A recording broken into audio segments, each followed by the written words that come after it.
മരുന്നുകളുമായി യുഎഇയിലേക്ക് യാത്ര ചെയ്യുന്നവരൊന്ന് ശ്രദ്ധിക്കണേ. സ്വന്തം ആവശ്യത്തിനോ മറ്റുള്ളവർക്കോ ഉള്ള മരുന്നുകളുമായിട്ടാണ് യുഎഇയിലേക്ക് വരുന്നതെങ്കിൽ പ്രത്യേകം ജാഗ്രത പാലിക്കണമെന്നാണ് അധികൃതർ മുന്നറിയിപ്പ് നൽകിയിരിക്കുന്നത്.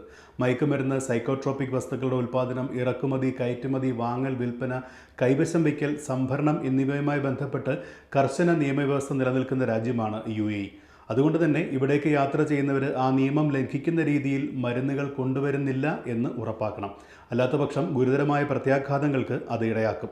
നിയന്ത്രിത മരുന്നുകൾ തന്നെ ക്ലാസ് എ, ക്ലാസ് ബി എന്നിങ്ങനെ രണ്ടായി തരംതിരിച്ചിട്ടുണ്ട്.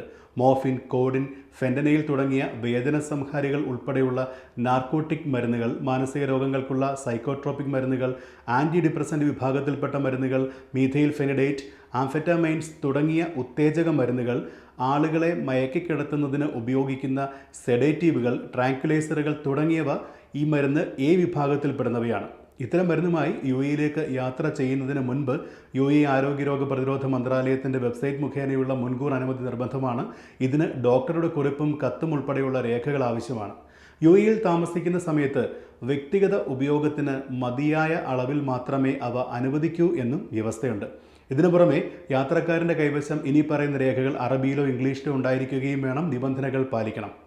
ഡോക്ടറുടെ കുറിപ്പടി ഒറിജിനൽ, അത് ലഭ്യമല്ലെങ്കിൽ കുറിപ്പടിയുടെ സാക്ഷ്യപ്പെടുത്തിയ പകർപ്പ്, പുറപ്പെടുന്ന രാജ്യത്തിൻ്റെ ആരോഗ്യ അതോറിറ്റിയിൽ നിന്നുള്ള അംഗീകൃത സർട്ടിഫിക്കറ്റ്. ഏതെങ്കിലും യാത്രക്കാർ കൊണ്ടുപോകുന്ന മരുന്നുകളുടെ അളവ് 30 ദിവസത്തിൽ കവിയാൻ പാടില്ല. യുഎഇയിൽ താമസിക്കുമ്പോൾ ഈ പറഞ്ഞ രേഖകൾ യാത്രക്കാരൻ്റെ കൈവശം ഉണ്ടായിരിക്കുകയും ആവശ്യപ്പെട്ടാൽ ഹാജരാക്കുകയും വേണം. രാജ്യത്ത് രജിസ്റ്റർ ചെയ്യാത്ത മരുന്നുകളും നിരോധിക്കപ്പെട്ട മരുന്നുകളും കൊണ്ടുവരുന്നതിന് നിരോധനവുമുണ്ട്. ഇത് മനസ്സിലാക്കിയ ശേഷം മാത്രമേ യാത്രയ്ക്ക് പുറപ്പെടാവൂ എന്ന് നിങ്ങളുടെ സുഹൃത്തുക്കളെയും ബന്ധുക്കളെയും ഉടനെ അറിയിക്കുക.